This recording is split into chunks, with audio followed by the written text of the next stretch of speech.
Kitab Kejadian. Tetapi hebat sekali kelaparan di negeri itu. Dan setelah gandum yang dibawa mereka dari Mesir habis dimakan, berkatalah ayah mereka, "Pergilah pula membeli sedikit bahan makanan untuk kita."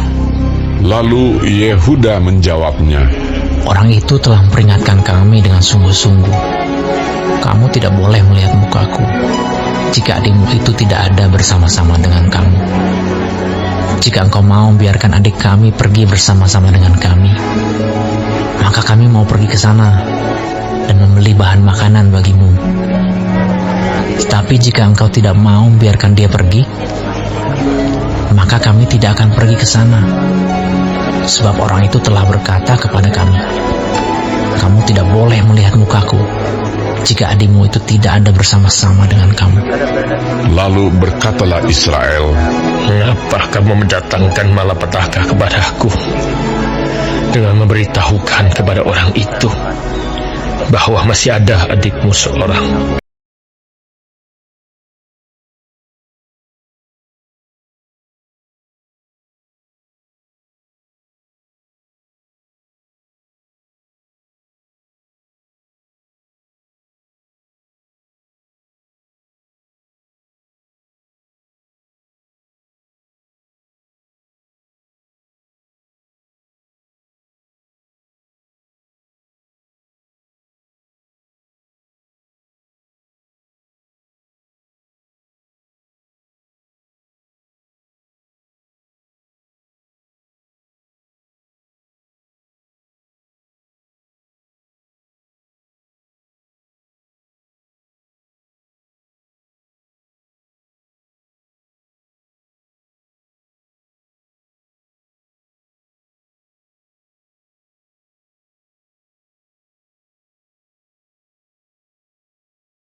Lalu orang-orang itu mengambil persembahan itu dan mengambil uang 2 kali lipat banyaknya. Beserta Benyamin juga, mereka bersiap dan pergi ke Mesir. Kemudian berdirilah mereka di depan Yusuf. Ketika Yusuf melihat Benyamin bersama-sama dengan mereka, berkatalah ia kepada kepala rumahnya, "Bawalah orang-orang ini ke dalam rumah. Sembelihlah seekor hewan dan siapkanlah itu. Sebab orang-orang ini akan makan bersama-sama dengan aku pada tengah hari ini." Orang itu melakukan seperti yang dikatakan Yusuf, dan dibawanyalah orang-orang itu ke dalam rumah Yusuf. Lalu ketakutanlah orang-orang itu karena mereka dibawa ke dalam rumah Yusuf.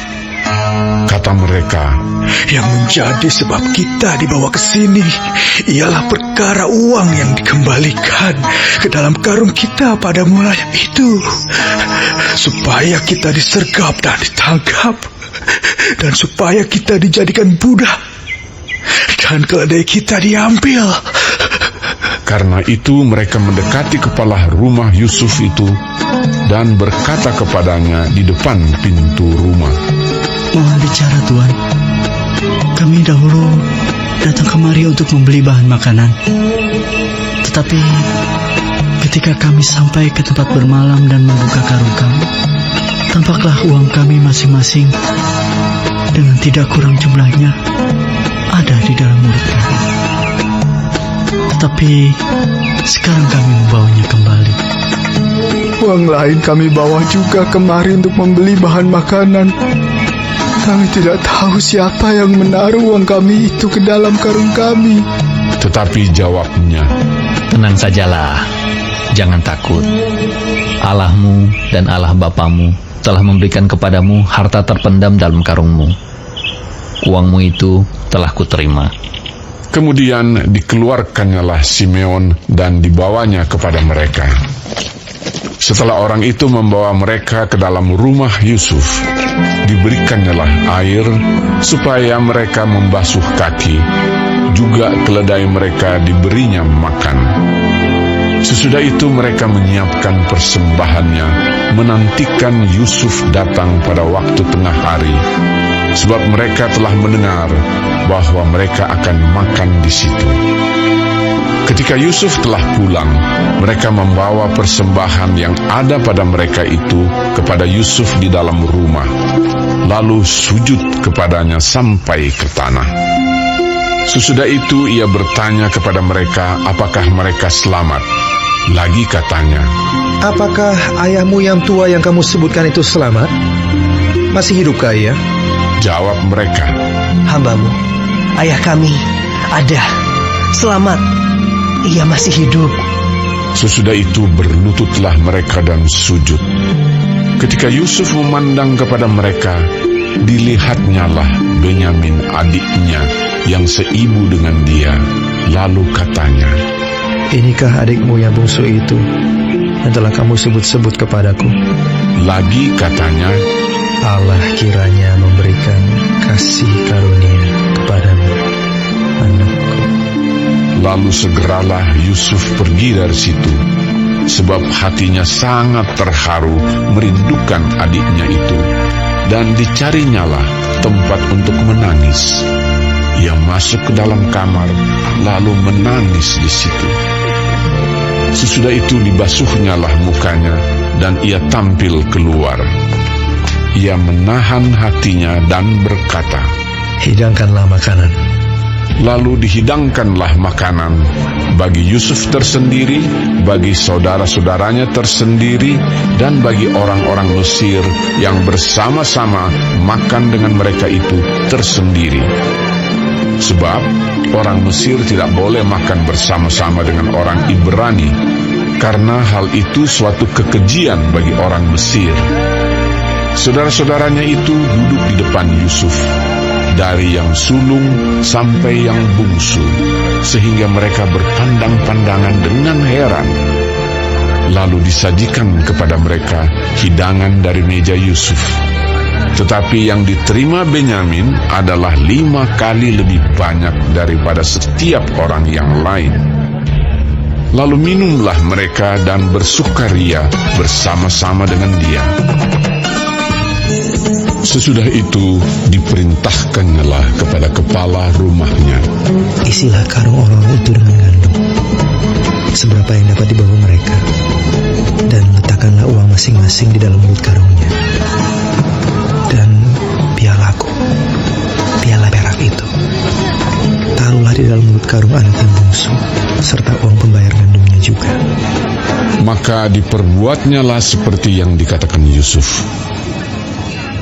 Ketika paginya hari terang tanah, orang melepas mereka beserta keledai mereka. Tetapi baru saja mereka keluar dari kota itu, belum lagi jauh jaraknya, berkatalah Yusuf kepada kepala rumahnya, Bersiaplah, kejarlah orang-orang itu, dan apabila engkau sampai kepada mereka, katakanlah kepada mereka, Mengapa kamu membalas yang baik dengan yang jahat? Bukankah ini piala yang dipakai tuanku untuk minum, dan yang biasa dipakainya untuk menelaah? Kamu berbuat jahat dengan melakukan yang demikian.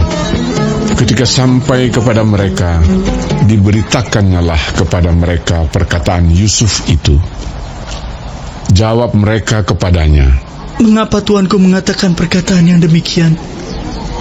Jauhlah daripada hamba-hambamu ini untuk berbuat begitu. Bukankah uang yang kami dapati di dalam mulut karung kami telah kami bawa kembali kepadamu dari tanah Kanaan? Asalkan kami mencuri emas atau perak dari rumah tuanmu. Pada siapa dari hamba-hambamu ini kedapatan piala itu, biarlah ia mati. Juga kami ini akan menjadi budak tuanku." Sesudah itu berkatalah ia, Ya, usulmu itu baik. Tetapi pada siapa kedapatan piala itu, hanya dialah yang akan menjadi budakku. Dan kamu yang lain itu akan bebas dari salah. Lalu segeralah mereka masing-masing menurunkan karungnya ke tanah dan masing-masing membuka karungnya.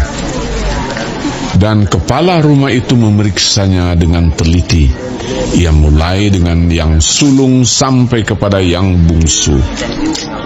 Maka kedapatanlah piala itu dalam karung Benyamin. Lalu mereka mengoyakkan jubahnya dan masing-masing memuati keledainya, dan mereka kembali ke kota. Ketika Yehuda dan saudara-saudaranya sampai ke dalam rumah Yusuf, Yusuf masih ada di situ.